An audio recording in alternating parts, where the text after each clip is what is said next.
আপনারা জানেন যে রাজশাহী বিশ্ববিদ্যালয় জনগণের ট্যাক্স টাকায় পরিচালিত হয়ে থাকে এবং রাজশাহী বিশ্ববিদ্যালয় ছাত্রদল শিক্ষার্থীদের নিয়ে ছাত্র রাজনীতি করে এবং শিক্ষার্থীদেরকে প্রতিনিধিত্ব করে। আমাদের রাকসুতে শিক্ষার্থীদের যে কষ্টযুক্ত টাকা ফি থাকে সেই টাকাটা রাজশাহী বিশ্ববিদ্যালয়ের রাকসু তথাকথিত ভিপিজিএস এবং তার কিছু সম্পাদকরা প্রায় ১০০ কোটি টাকা তারা ব্যক্তিগত কাজে দেখিয়ে উত্তোলন করে বিনা ভাউচারে ৬২ লাখ টাকা বানানোর বেলিস্টি কর্মসূচি তারা প্রদান করেছে। আপনারা জানেন যে আমরা টাকা পাওয়ার বাজেটের প্রসেসটা কি। আমি একটি কাজ সম্পূর্ণ করব, সেই কাজটাতে আমার কত টাকা ব্যয় হয়েছে সেই টাকাটা লিখিতভাবে জবাব দিয়ে পরবর্তী আমি কাজের প্রসেসটা মেনটেন করব। অথচ রাজশাহী বিশ্ববিদ্যালয়ের রাকসু সেই প্রসেসটা মেনটেন করে নাই।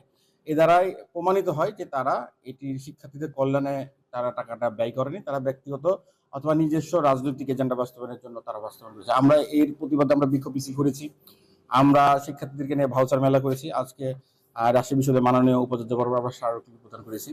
ইতিমধ্যে আমাদের মাননীয় উপাচার্য স্যার তিনি ঢাকাতে অবস্থান করার কারণে উপাচার্য আমাদের professor doctor Abdul Alim sir তিনি আমাদের আশ্বস্ত করেছে যে রাজশাহী বিশ্ববিদ্যালয়ের ৭৩ অ্যাক্ট অনুযায়ী কেউ যদি দোষী সাব্যস্ত হয়, কেউ যদি রাকসুর টাকা চুরি করে বা লুটপাট করে, তাকে রাজশাহী বিশ্ববিদ্যালয় প্রচলিত আইনে তাকে শাস্তি প্রদান করা হবে।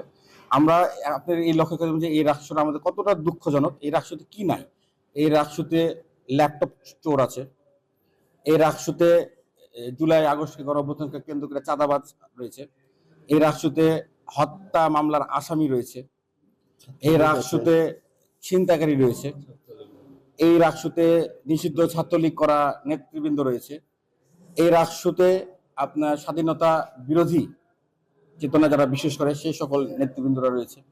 এই রাকসু রাজশাহী বিশ্ববিদ্যালয়ের শিক্ষার্থীদের টাকা কিভাবে লুটপাট করলো, এটা রাজশাহী বিশ্ববিদ্যালয় ছাত্রদের থেকে আমরা আবারও নিন্দা জানাচ্ছি, কেন আমরা রাজশাহী বিশ্ববিদ্যালয়ের শিক্ষার্থীদেরকে প্রতিনিধিত্ব করি। আপনারা জানেন যে রাজশাহী বিশ্ববিদ্যালয়ে বুথ স্থাপনের নাম করে ৩ লক্ষ টাকা তারা চুরি করেছে। অথচ বিগত ৩২ বছর আপনারা সাংবাদিক ভাইরাই আপনারা বিভিন্ন সময় প্রচারণা করেছেন। সেখানে রাকসুর আমরা বুথ একটি দুটি হয়তো বুথ জুবলির সামনে বিভিন্ন ভবনের সামনে অবস্থান করেছে, সেখানে হয়তো ১,৫০০ থেকে ২,০০০, ৩,০০০, ৫,০০০, ১০,০০০ টাকা খরচ হতে পারে, কোনো ৩ লক্ষ টাকা খরচ হয়। এগুলো তো দিবালোকের মতো প্রমাণিত হয়েছে যে তারা টাকা চুরি করেছে। তো এই রাকসু তো আমরা রাজশাহী বিশ্ববিদ্যালয়ের শিক্ষার্থীরা আমরা চাই না। আমরা চাই যে রাকসুর শুধু তাদেরকে শাস্তির আওতায় আনতে হবে না, কিন্তু এটা শিক্ষার্থীদের কষ্টযুক্ত টাকা, সেই টাকাটা ফেরত নিয়ে এসে আবার রাকসু ফান্ডে জমা দিতে হবে, যাতে এই টাকাটি রাজশাহী বিশ্ববিদ্যালয়ের শিক্ষার্থীদের কল্যাণে যাতে ব্যয় করা হয় এবং এটি যদি নিশ্চিত করা হয়। আমরা কোনো ব্যক্তির আক্রোশ থেকে আমরা আজকে আসি না, আমরা এসেছি জবাবদিহিতার জায়গা থেকে, যে রাকসু বিশ্ববিদ্যালয়ের শিক্ষার্থীদের টাকা সেটি জবাবদিহিতা নিশ্চিত করতে হবে। এই দাবি নিয়েই আমরা রাজশাহী বিশ্ববিদ্যালয় আজকে প্রশাসন ভবনে এসেছি ছাত্রদলের নেতৃবৃন্দদেরকে নিয়ে। আমাদের এই আজকে স্মারকলিপিতে উপস্থিত আছে রাজশাহী বিশ্ববিদ্যালয় ছাত্রদলের সিনিয়র সহসভাপতি শাকিল রহমান সোহাগ, সহসভাপতি মেহেদী আহসান, তুহিনা সহ আরো নেতৃবৃন্দ, বিভিন্ন হলের নেতৃবৃন্দ।